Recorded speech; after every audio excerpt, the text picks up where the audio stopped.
पुरंदराला लागूनच वज्रगड किल्ला उभा होता.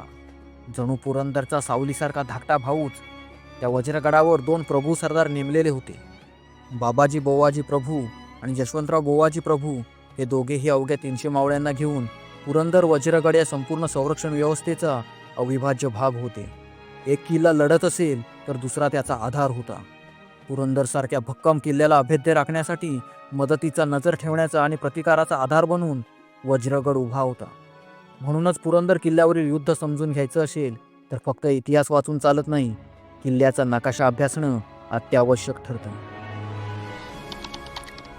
31 मार्च 1665 रोजी चैत्र महिन्यात दिलेर खान आणि मिर्झा राजे जयसिंग यांची फौज पुरंदर किल्ल्याच्या जवळ आली. जवळपास 20 ते 25 हजार सैन्य हे वेढा मांडण्यासाठी होतं, तर 5000 ते 7000 कडवे पठाण सैनिक त्यात चढाई व प्रत्यक्ष हल्ल्यासाठी वापरले जाणारे पायदळ आणि किल्ल्यावर झेप घेण्यासाठी प्रशिक्षित फौज हे दिलेर खानच्या सोबत होते.